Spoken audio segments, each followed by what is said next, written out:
Ask you to join us in the Pledge of Allegiance. I pledge allegiance to the flag of the United States of America and to the republic for which it stands, one nation under God, indivisible, with liberty and justice.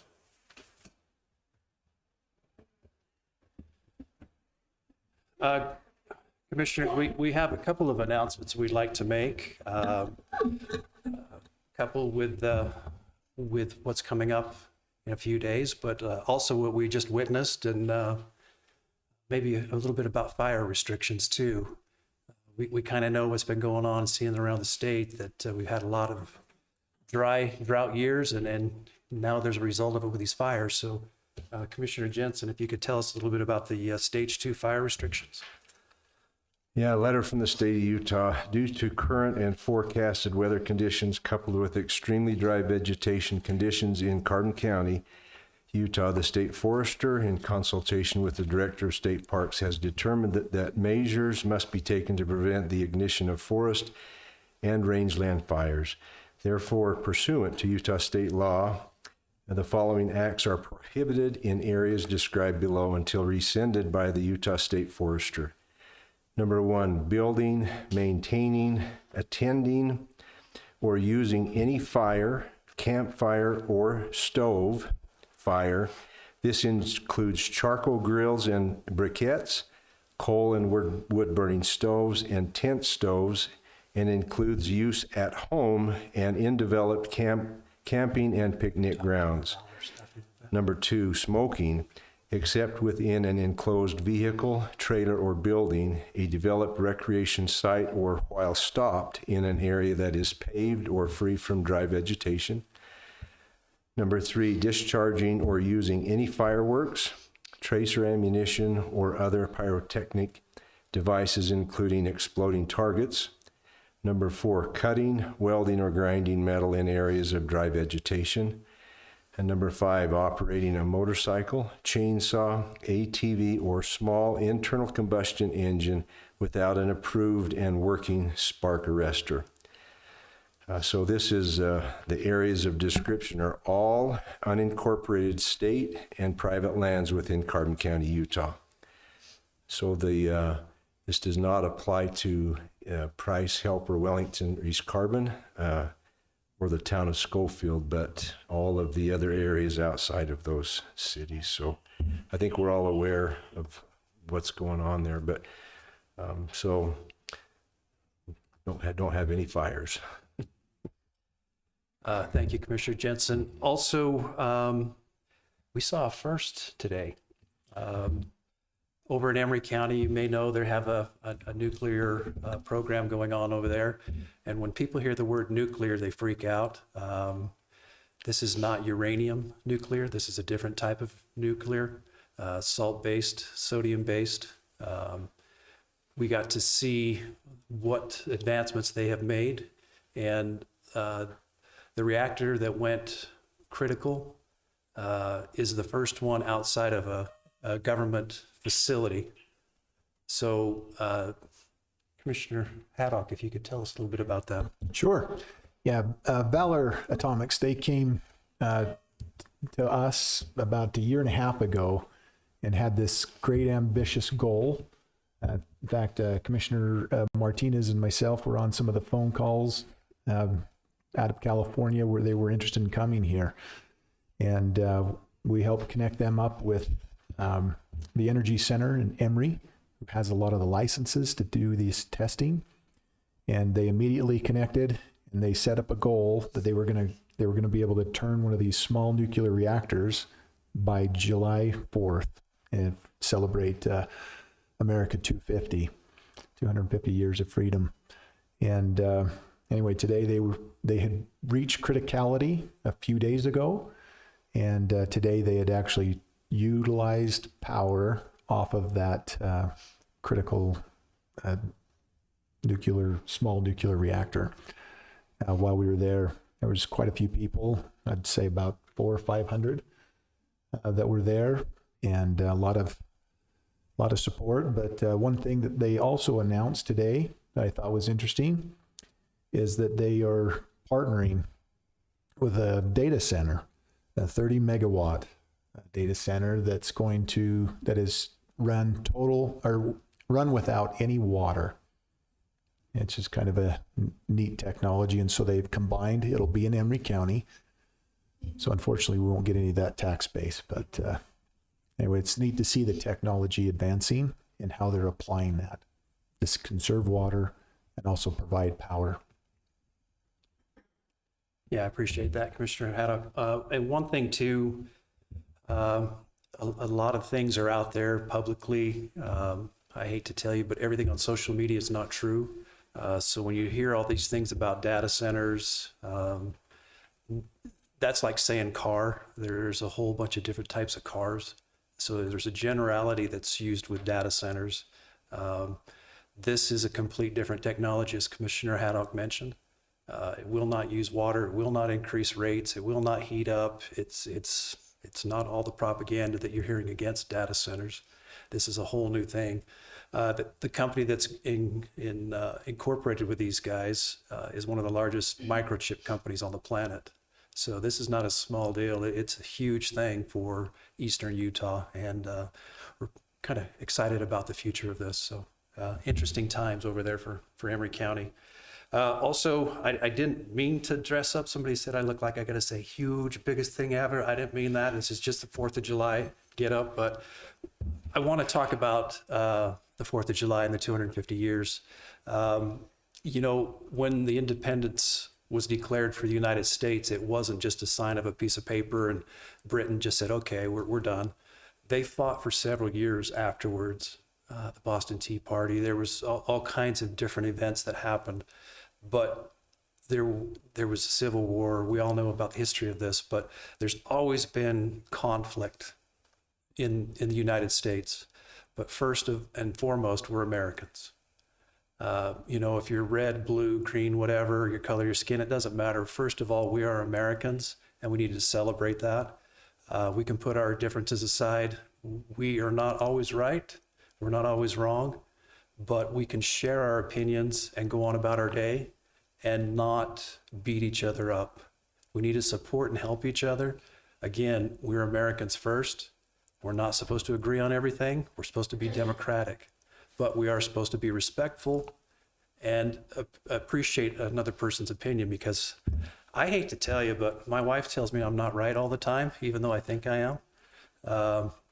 She's put up with a lot, but we all need to just respect and appreciate where we've come from. It's not been a simple process, but I would encourage you to enjoy your families, thank the military and folks that have fought for our independence, and so we can do this.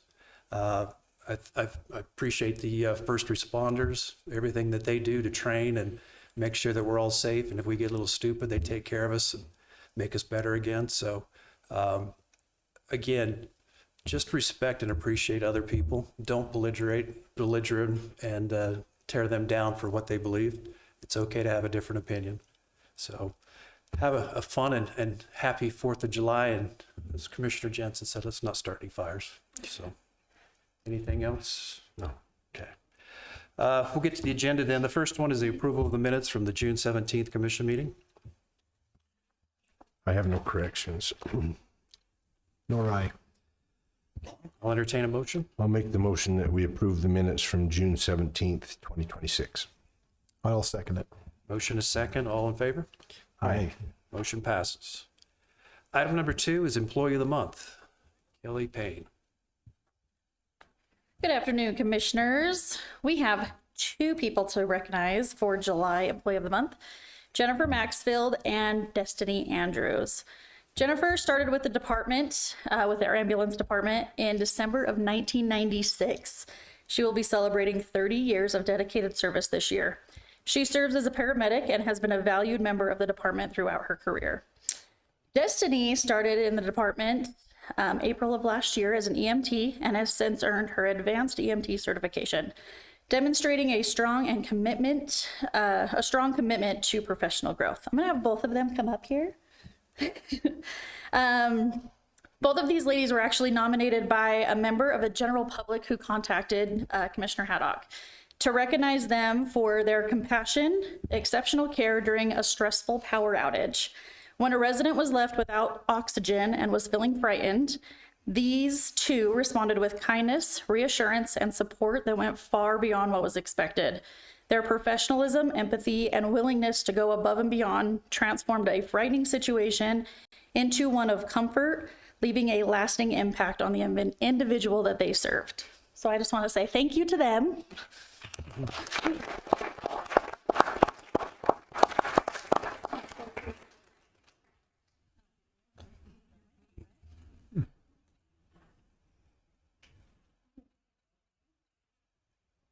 Currently, their boss is on a fire, but I'm sure he would also agree that they are both exceptional and doing very well. And if you guys would like to say anything, you don't have to. I won't force you. But it is encouraged. No pressure at all. You're good. I was like, you don't have to. Yeah, I just, thank you. It's one thing when you get something like this from, nominated by peers. It's completely another when somebody from the public that you go out and try to help says something, and it's amazing. It's like the ultimate cherry on top. So thank you, everyone. Thank you. Thank you.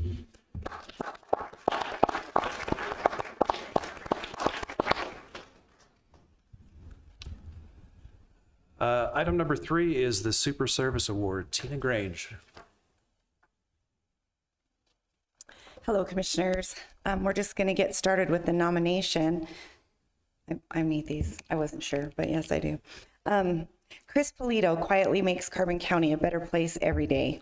As a pastor of Gospel Community Church in Price, Utah, and the owner of Polito's General Contracting, LLC, he consistently demonstrates compassion, leadership, and a genuine commitment to helping others.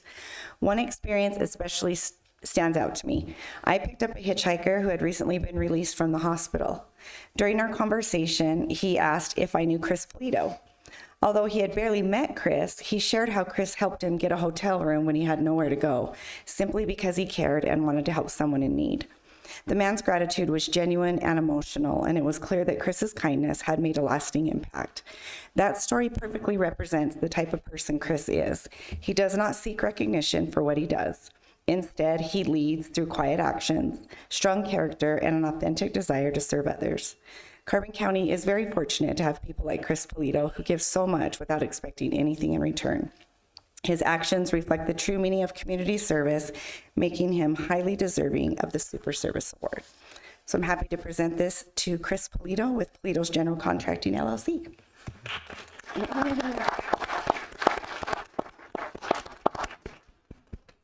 to see you. So there's your certificate, and then I got you some food certificate. If you want to say anything. I just want to say, I am honored and humbled to receive this award, but I would be amiss if I could stand here and take all the credit for it. This is the definition of it takes a village. I wouldn't have heard about this gentleman if it wasn't for Cammie McManus, my friend who works at the hotel, that called me. This wouldn't have been as easy and smooth and possible as it was to help this gentleman if it wasn't for the generous givers of Gospel Community Church. So I just want to give credit to all of those people. I was just the two legs that was able to help. Heck, even my wife had the debit card to go and rent the hotel. It was so, I'm humbled, but there are a lot of awesome people in this community, and it was everybody taking a part of it that made this situation possible. Thank you, guys. Thank you, Chris. Well, I just want to thank you too, and your family. A lot of people want to do things, but few actually do. So thank you for being a part of the community and making it better. I appreciate it. Thank you. Item number 4 is acceptance of Eagle Scout project of Trey. Is it Benoit? Okay. Trey, can we have you come up?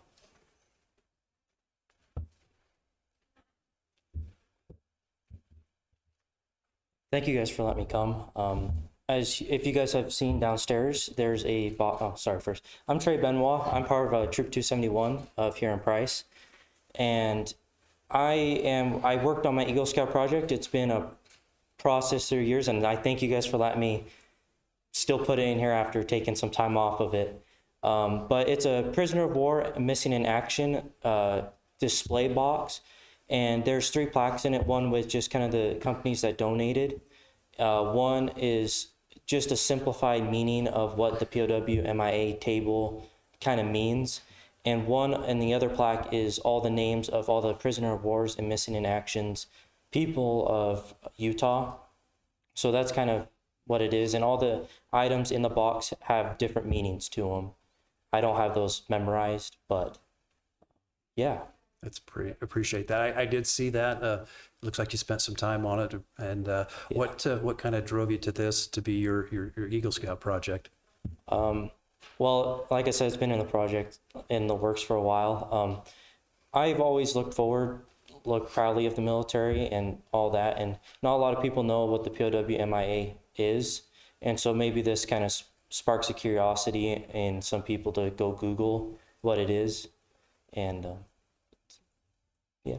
No, we appreciate you doing that, and thanks for sharing it with us too. And I think it's a great spot for it. And I'm not sure how long you want to leave it there for everybody to see, but for those that haven't seen it, it's just downstairs in the admin building and right next to the clerk's office and out along the wall there for honoring the military that have served our community, or from our community that served the military. So, Thank you, Trey. Thank you, guys. all right, thank you.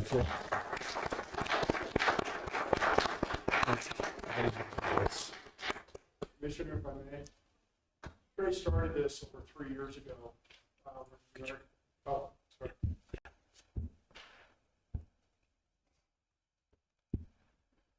My name's David Gellin. I'm a resident of the county. This project Trey started and finished started over 3 years ago after the American Legion brought Boy Scouts and gave them a home at the post. We discussed this for a long time, over 2 years before I left, I think, and that was based on the example of the table that the post has, and the post has set up tables before, including one I did for the senior center. And he asked about it, and I said, we'll do the research and we'll nudge and help and learn about what the meanings of the symbols are, from the red ribbon and the yellow ribbon to the salt, the empty water glass, why it's upside down, the plate, what the lemon means. Each is symbolic all the way from the salt to the Bible. And if there is room, unless you have other plans, I would encourage the county to find a spot and hold it in public permanently. Thank you for hearing me. Thank you. Thank you, guys. Thank you. Thank you both. Item number 5 is a Legislative Jail Release Agreement, the JRA, update from stalking victims, Denna Fausett and Dominique Kiahtipes. Good afternoon, Commissioners.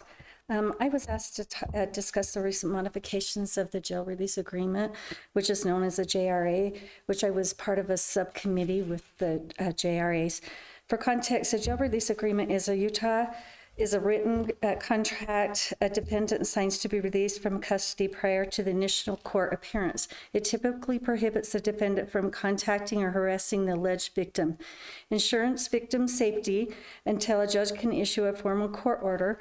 Historically, these agreements have primarily been utilized in domestic violence, child abuse, and sexual assault cases. Through our work with the victims of domestic violence and stalking, we identified a critical gap in the statute. It did not protect non-domestic violence, non-DV stalking victims. We have encountered several non-DV stalking victim cases where the victim had zero legal protection during the critical window before a case was officially filed or a stalking injunction could be drafted.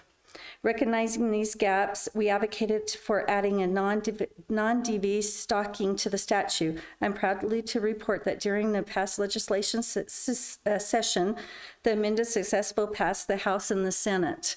This is a monumental win that closes a dangerous loophole and ensures vital immediate protection for all stalking victims. All done. Thank you. And I was asked to present with Denna. She talks a little fast because she gets a little nervous.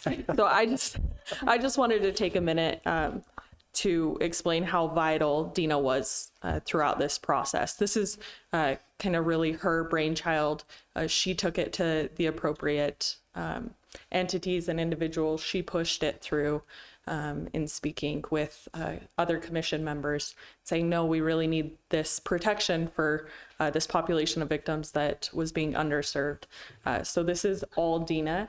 And she pushed it through. Not only does it benefit victims in our own community, but it benefits victims throughout the state. And we're actually, I wasn't sure, Commissioner Haddock, how detailed you wanted this presentation to be, but in speaking, Denna really wanted to relay that Carbon County as a whole is pushing forward victim services, where we have the Carbon County Attorney's Office has the VAWA grant, so the Violence Against Women Act grant. And I also serve on a commission up at the Capitol for victim services. So, and a lot of the time, Denna also makes appearances at those meetings and has been put on a committee by that commission to work with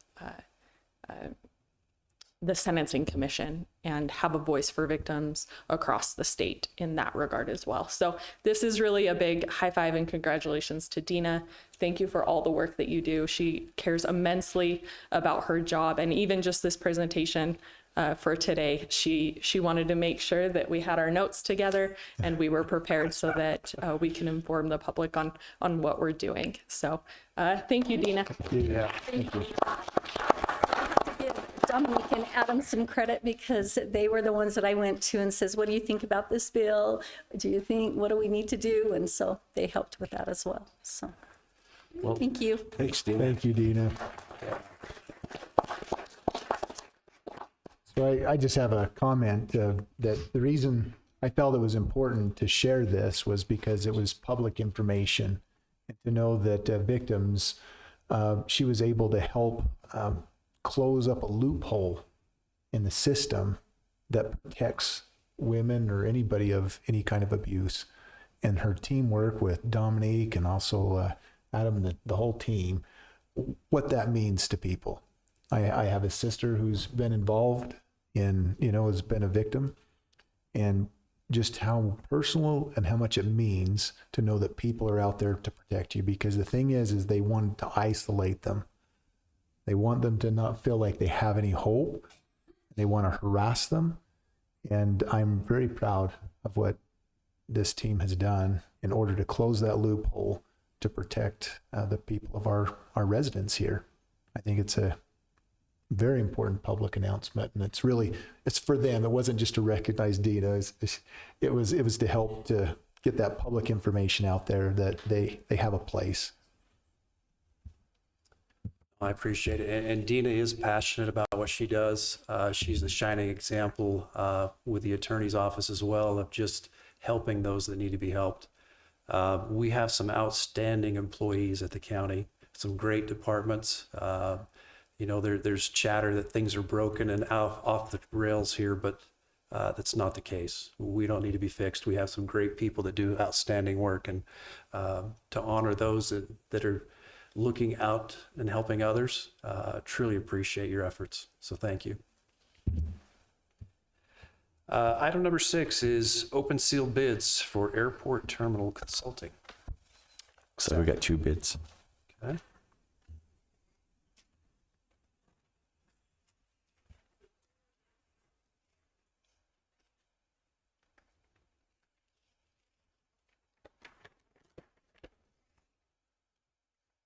First one is from Lochner, and probably something that needs to be reviewed, unless you want me to share any details. No, so these are proposals for engineering services for improvements that are going to be done at the airport. There would not be any costs on these. It would be just proposals and statements of qualification.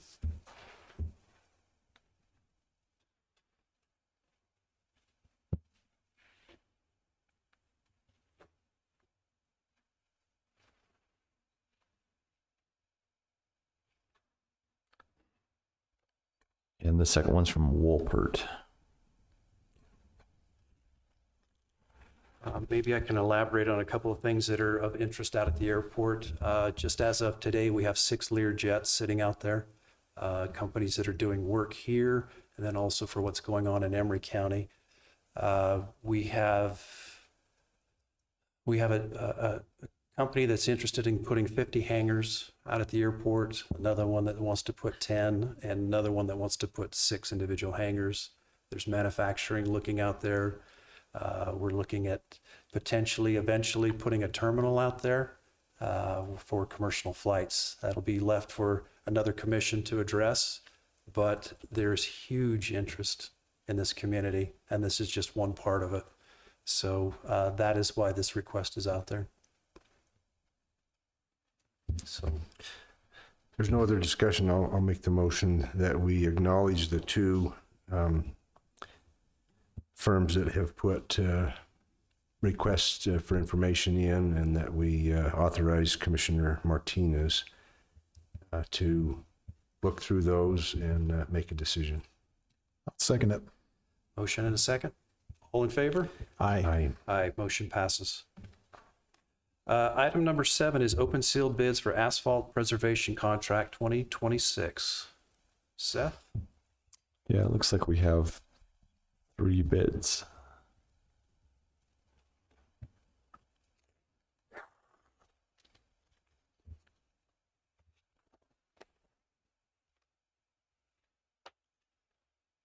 I think I was off on that number. We'll see how many there are as we get to them. 5. Might have to take your shoes off to count. Huh? I don't have my calculator here.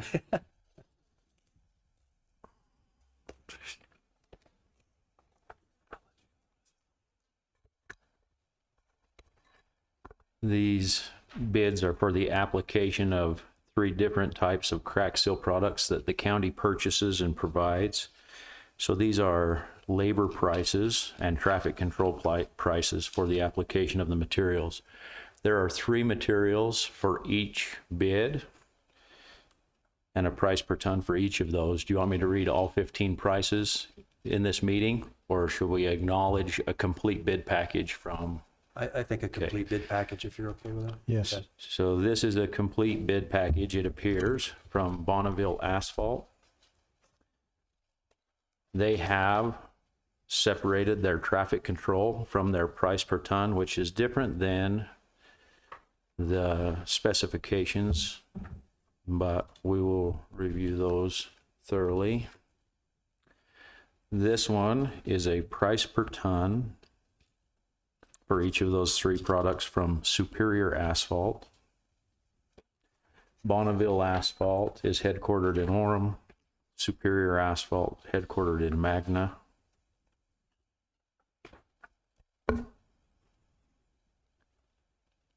This is a complete bid package, it appears, from Morgan Pavement, headquartered in Clearfield.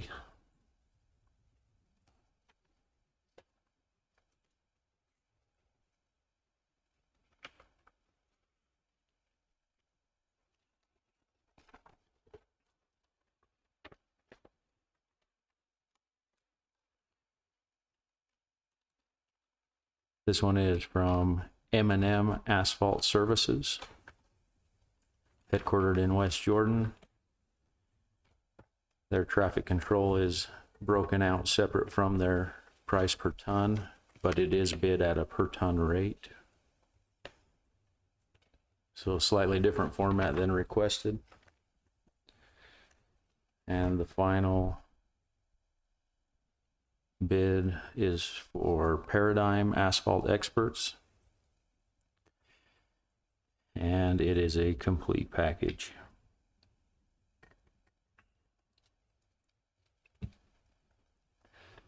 So 5 complete bid packages. Just for my curiosity too, Daniel, do you know where the Paradigm is out of? St. George? Hurricane. Hurricane. Okay, thank you.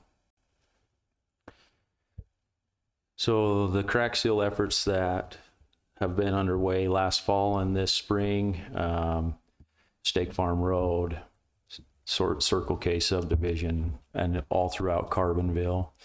3 different layers of crack seal protection. That is the type of work that is being bid. Our crews are still doing crack seal work themselves. We have 2 kettles, but the fatigue is sufficient that we can't keep up with it ourselves and perform all of the other functions that are requested of us. And so bidding this work and supplementing our efforts, this has enabled us to be on track to have all the cracks sealed in all 250 miles of paved roads within the next 5 years. So an element of crack seal that hasn't been accomplished in the past, we're on track to do that with these products and this support. So. Okay, Commissioners. Great. I'd like to make a motion that we approve, acknowledge the 5 bids and authorize Commissioner Jensen and Daniel Luke to review those. I'll second that. Motion is second. Any further conversation? Hearing none. All in favor? Aye. Aye. Motion passes. Item number 8 is consideration and possible adoption of ordinance number 595, a change to the Carbon County zoning district map from MG to RR1, located on parcel 02-2270-0004 for Larry Thomas. Todd Thorne? If you could explain what's going on here. Yeah, so this zone change is for Larry Thomas. It's located on Upper Miller Creek Road. And right now it's zoned mining and grazing. The zoning around it is all residential. So he purchased the property, he wants to just divide it in half and have a lot for himself and I can't remember if it's a son or daughter. So in order to do that, we had to change it from mining and grazing to residential, and it's residential 1 acre is the zone. We had a planning commission in June. There was no questions with it. He's installed a fire hydrant, so he's within the distance for the fire hydrant. When it comes time for his building permit, he'll turn over 2 water. Before he records a subdivision, 2 water shares will be turned over for the subdivision, and then he's got septic approval for those lots. So is that a 2-lot subdivision? It'll be 2 lots. Yep. I appreciate and respect private property rights. People follow the code and standards. They can do what they want with their property. And just following the procedures is the main thing. So any other comment? I don't have one. I'd make the motion that we approve the adoption of ordinance number 595, a change to the Carbon County zoning district map from mining and grazing to RR-1, located on parcel 02-2270-0004 for Larry Thomas. I'll second it. Motion is second. All in favor? Aye. Aye. Motion passes. Thank you. Thanks, Todd. Number 9 is consideration and possible approval of the economic services agreement with the Utah Regional Growth Association, the UTRGA. Shanny Wilson. Thank you. Yeah, this is actually a long-standing partnership that Carbon County has with 2 individuals, Stuart Clayson and Patrick Mullen. They've had a corporation name change, but the new name is the Utah Regional Growth Association. They've been providing help and services for a long time. We used to pay them on a yearly basis, a 1 lump sum fee, and we are proposing that now because we still utilize the services, but not as much as we used to, we're proposing now just an hourly rate for their services. So in the contract, it says just a couple things that they'll help with and that they have helped with and will continue to help with is development of critical infrastructure. They have a lot of resources. They know a lot of people. They've been able to get us in contact with a lot of help when we need it. Creating and accelerating redevelopment areas. They've done a lot of work with IE and all of their expansions. There's a lot of state reporting that comes along with that Stuart does. Again, that was before my time. And then unifying Utah organizations focused on sustainable growth initiatives. So this is, we are definitely scaling way back, but they're still very valuable. And I feel like we still need to have some type of an agreement with them for their services. So. I'd just add to that a little bit. You know, they were extremely helpful 7 years ago and helping us to get where we are today. And because of Shanny's efforts in learning a lot of the things that are important with this economic development, we need less and less of those additional services. So reducing the contract with them down to an hourly basis will save the county a lot of money. That's a motion I can get behind. So I make a motion that we approve of the economic service agreement with Utah Regional Growth Association. And I'll second. Motion is second. All in favor? Aye. Aye. Aye. Motion passes. Thank you. Thank you. Thanks, Shanny. Thank you. Item number 10 is consideration and possible approval of the Children's Justice Center contract between Carbon County and the Utah Attorney General's Office. Shelley Wright. Hello, Commissioners. How are you tonight? Good. How are you? Thanks for being here. Great. I do not have an actual physical contract yet. They do not have it compiled yet with their signatures. So as soon as they get it to me, I will get it to you guys. But I do have just the gist of some things as far as all the legal jargon that goes in these contracts that I never understand. That will stay the same. It's the scope of work that changes a little bit in our contract. Most of the scope of work has to do with our mental health therapy program, requiring certain training, certain evidence-based trauma therapy training. So that's different. There's a certain hourly rate that the Children's Justice Center will support for therapists that we contract with. We are fortunate we hire therapists, so that rate, unless we were to contract with the therapist, that rate won't affect us at all. The other change, is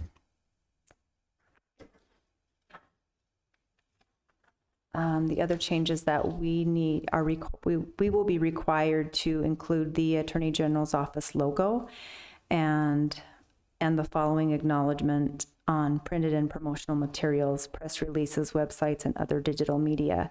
So we will have to have the Utah Attorney General's office logo on our letters or letterhead, anything like that. That has changed. But other than that, the funding we will be receiving for fiscal year 2027 is more than we received last year, which is $303,399. So that's a plus. That will fund our whole Children's Justice Center staff, forensic interviewer, therapist. So, yeah. I don't know if if Christian's office wants, I have just a paper version of the updated requirements of the contract, but I don't have an electronic version I can get you. Those changed slightly? Just the items that are in highlighted yellow have changed. So I can get a copy to Probably you. ought to look at it. I think, are you hoping to get this approved tonight then, subject to everybody's review of it? Yes. I think you could do that, Commission, because I've looked at this contract for the last 20 years or so, and it's more or less the legal terms are all the same. It's just the scope that's different. So my thought would be, is if you were to pass a motion approving it subject to any objections that you or I might find or anything else that Shelley might come across. But yes, I would like to see it when you get it. Okay. I sure will. I'll make a motion that we approve this Children's Justice Center contract between Carbon County and the Utah Attorney General's office, pending review of Christian's office and Commissioner Martinez approving it. I'll second it. Okay, motion is second. All in favor? Aye. Aye. Motion passes. Thank you. Thank you, Shelley. Commissioners. Item number 11 is consideration and possible approval of the updated fiscal year 27 court security contract. This was going to be with Sheriff Wood. Christian, was this anything that you wanted to address? Or should we table this until? No, I think we could approve it tonight. It's pretty standard. Every year we get a more or less the cost of living adjustment for this contract. And I did look at it. It does just have the state of Utah's standard terms and conditions, but it does provide some money for the sheriff to, and just for the record, just for the public to know, the state will pay $147,210.36 to go towards the providing of security at the district court. Speaking with the sheriff in the past, this amount has never quite covered all the different bailiffs and different personnel that he has to, from time to time, employ there, or the transports he has to do, or the added people he sends over when there's trials and stuff. But it helps a lot in him being able to satisfy that duty that he has. So I do know, in speaking with the state agency, they kind of look at it and come up with the number that the administrative office of the courts, they kind of look at it and see what they feel. They kind of have a standard amount that they pay throughout the state for these services to every different courthouse and law enforcement agency that helps provide security. So it's just kind of a standard statewide rate that's applied throughout the state. We've tried to bump it up a little because sheriff has said it doesn't cover our duty there. They won't do it. This is kind of the best we've been able to get to this point. So they tell us this is what they can do. So I don't have any concerns, though, with the terms and conditions of the contract. Thank you, Christian. Any other? I don't have any questions. I don't. I appreciate the grant, and I'm grateful for that opportunity. So I'd like to make a motion that we approve the updated fiscal year 27 court security contract. And I'll second. Motion and a second. All in favor? Aye. Motion passes. Motion